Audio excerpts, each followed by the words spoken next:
ஓம் முருகா போற்றி போற்றி. என் அன்பு குழந்தையே, உன்னிடம் ஓர் உண்மையை சொல்ல தவித்துக் கொண்டிருக்கிறேன். திருச்செந்தூர் முருகன், தவற விட்டுட்டு தாண்டி செல்லாதே. நீ பொறுமையோடு எப்போது இருக்கிறாய், நானும் பார்த்து கொண்டுதான் இருக்கிறேன். எல்லாமே கூடிய விரைவில் திடீர் திருப்பமாக வந்து சேரப்போகிறது. இதோ அதற்கான திருப்பம் என்று வந்துவிட்டது என்றுதான் சொல்லணும். நீ ஏன் ஆச்சரியப்படப் போகிறாய்? நீ எதிர்பார்த்து காத்துக்கிட்டிருக்கிறது உன் கையில் கிடைக்கப் போகுது. வாழ்க்கையின் அர்த்தமும் அது தருகின்ற வழிகளும் தாங்கும் பக்குவம் பெற்ற நீ இப்போது உனக்கானதை பெற்றுக்கொள்ள தகுதி ஆகிவிட்டாய். இந்த உலகத்தில் எதிர்பார்த்த சில விஷயங்கள் கிடைக்கும், ஒரு சில நேரத்தில் பல விஷயங்கள் கிடைக்காமலும் போகும். வேண்டும் போது கிடைக்காததும் எதிர்பாராதது போது நடக்கிறதும் எல்லாமே உன்னுடைய வாழ்க்கையில் கலந்த ஒன்றுதானே.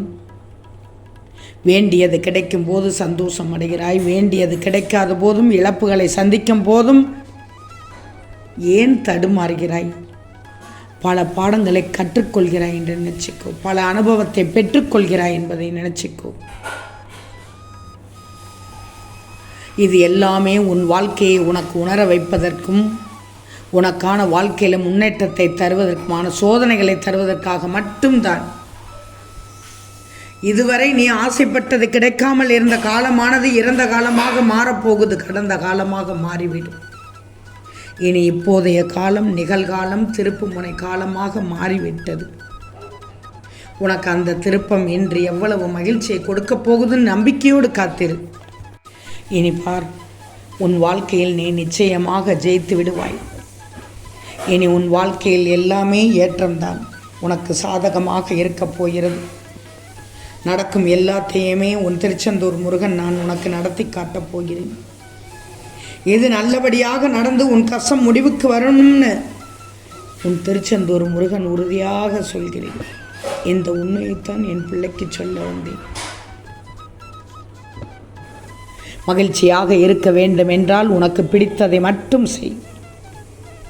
நீ எதை செய்ய நினைச்சாலும் முழுமையாக அதில் ஈடுபாட்டோடு செய்.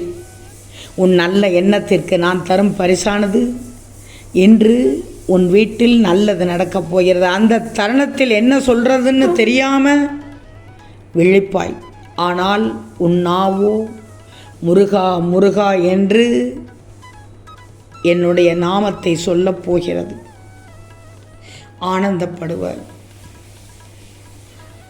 பிரச்சனைகளை சமாளிக்க முடியவில்லை, எனக்கு தெரிகிறது. உதவியும் கேட்கிறாய், உதவியை எதிர்நோக்கி காத்து கொண்டிருக்கிறாய். இந்த திருச்செந்தூர் முருகன் எப்போது உதவி செய்வார் என்று காத்து கொண்டிருக்கிறாய். நீ வருத்தப்பட்டு பேசியதை கேட்டுட்டு நானே உன் வீடு தேடி வந்து விட்டேன். உன் முருகன் சொல்றதை இறுதி வரை கேளு. நீ எதுக்காகவும் பயப்படக்கூடாது. எதுக்காக பயப்படணும்? போராடி கொண்டிருக்கிறாயா? வருத்தப்பட்டு கொண்டிருக்கிறாயா? கஷ்டப்பட்டு கொண்டிருக்கிறாயா? வேதனைப்படுகின்றாயா? அப்படிப்பட்ட விஷயத்தை உனக்காக நான் முடித்து தருகிறேன். அந்த நல்ல நேரம் வந்ததுனால தான் என்னுடைய முகத்தை எப்போது நீ பார்க்க முடிந்தது. இந்த பார்த்த இந்த நொடி முதல் உன் மனசை நீ தெளிவாக வச்சுக்கோ. என்ன நடந்தாலும் சரி, நீ நடக்க போகிற எல்லாமே உனக்கு நல்லதுக்காகத்தான் செய்ய போகிறேன். அனைத்தும் மாய வேலைகள். ஒரு சில விஷயங்கள் வேறு மாதிரியாக நடக்கிறது என்றால்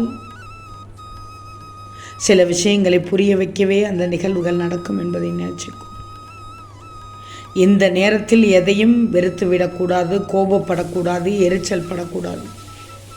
ஏன் உன்னை நீயே வெறுத்து விடக்கூடாது? முக்கியமாக உன் வாழ்க்கையில் உன்னை நீ நேசிக்கணும்.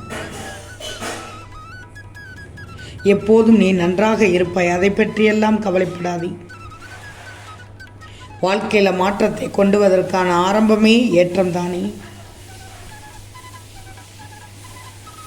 ஒரு ஏற்றம் வருகிறது என்றால் உனக்கு ஒரு மாற்றம் கிடைக்கிறது என்ற அர்த்தம். ஒரு சில நேரம் ஏமாற்றம் கிடைக்கும். நீ அந்த ஏமாற்றத்திலிருந்து பக்குவமாக வெளிவந்து ஆகணும். அதுதான் உனக்கு சரியான திறமையை காட்டும் நேரமாக இருக்கும். கஷ்ட போராட்டங்களை எதிர்த்து தகர்த்து வெளியில் வா. கீழே விழக்கூடாது. விழுந்தாலும் எழுந்து நடக்கணும். உன்னை சுற்றி இருப்பவர்கள் உன் வீட்டில் எப்போது கெட்டது நடக்கும் என்று காத்து கொண்டிருக்கிறார்கள். அவர்களுக்கு இடம் கொடுத்து விடக்கூடாது. உன்னை நீயே நம்பு. உனக்கானதை செய். உனக்கானதை மட்டும் செய். அதுவும் கவனமாக செய். ஒரு முறைக்கு பல முறை யோசித்து 4 முறை யோசித்து அதற்கடுத்து செய். நீயாக சுயமாக முடிவெடுத்தால் அந்த முடிவு சரிதானா என்பதை நீ ஆராய்ந்து பார்த்து கொள்ளணும்.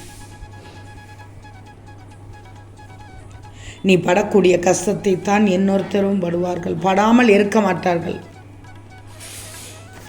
நீ விரும்பியதும் நீ மனசில் நினச்சதும் நல்லபடியாக நடக்கணும்னு உன் திருச்செந்தூர் முருகன் ஆசீர்வாதத்தை தருகிறேன். இது வரைக்கும் வேணுமானால் நீ நினைச்சது நடக்காம காலதாமதமாயிருக்கலாம். இனியும் அது தொடர்வதற்கு இந்த திருச்செந்தூர் முருகன் விடவே மாட்டேன். பொறுமையாக இருக்கிறாய். பொறுமையாக இருக்கிறாய். நம்பிக்கையோடு இருக்கிறாய். என் திருச்செந்தூர் முருகன் எனக்கு இருக்கிறார் என்ற முழு நம்பிக்கை, அதீத நம்பிக்கையோடு இருக்கிறாய். நீ விழுந்து கிடக்க இந்த முருகன் விட மாட்டேன். நான் உன்னை ஒருபோதும் கைவிட மாட்டேன். நீ ஆசைப்பட்டு எதிர்பார்த்து காத்துக்கிட்டு இருக்கிற நல்ல செய்தி ஒன்றை உன் கையில் கிடைக்க செய்ய போகிறேன். நீ வாழ்க்கையில் முன்னேறணும்னா மற்றவங்களோட கருத்துக்களை மதிச்சு கேட்டுக்கோ, நடந்துக்கோ, தப்பே இல்லை. ஆனால் அவங்க சொல்கிறதுல எது உன் வாழ்க்கைக்கு பயன்படுமோ, எது உன் வாழ்க்கையில் உயர்த்துமோ அதை மட்டும் நீ பிடிச்சிக்கிட்டு அதை மட்டும் செய்தாலே போதும். மற்ற எல்லா விஷயங்களையும் அப்படியே காதில் ஏற்றாமல் வெளியேற்றிவிடு. உனக்கு தேவையில்லாத வீண் சொற்களால் உனக்கு எந்த பயன் இருக்குமா? இல்லையே. அதனால்தான் சொல்கிறேன். உன்னை கட்டாயப்படுத்தினால் சரி என்று சொல்லிவிட்டு போ. அங்கேயே தடுமாறக்கூடாது, தப்பக்கூடாது, தவறுதலாக பேசிடவும் கூடாது. ஒத்துக்கொண்டு உன்னுடைய இடத்திற்கு வந்து நீ அதற்கு இடம் கொடுக்காமல் இருந்துவிடும். மற்றதை எல்லாம் நான் பார்த்து கொள்கிறேன். உன்னுடைய எல்லா பிரச்சனைகளையும் என்னால் உடனே தீர்த்து வைக்க முடியும். தீர்த்து வைத்து விடுவேன். உன் வாழ்க்கையில் உனக்கு வர்ற கஷ்டம் எல்லாத்தையுமே உன்கிட்ட இருந்து நிச்சயமாக விலக்கி வைத்து விடுவேன். உன்னுடைய வாழ்க்கையை நிச்சயமாக நான் பிரகாசிக்க வைக்கப் போகிறேன். நீ என்ன நினைக்கிறாயோ அது உனக்கு கிடைக்கிறதுக்கு உனக்கு தடையாக இருக்கிற எல்லா விஷயங்களையுமே உன்கிட்ட இருந்து விலக்கி வச்சு வெற்றியை மட்டும் தரப்போகிறேன். இந்த உண்மையை சொல்லத்தான் உன் திருச்செந்தூர் முருகன் உன்னிடத்தில் சொல்ல வந்தேன். ஓம் முருகா போற்றி போற்றி.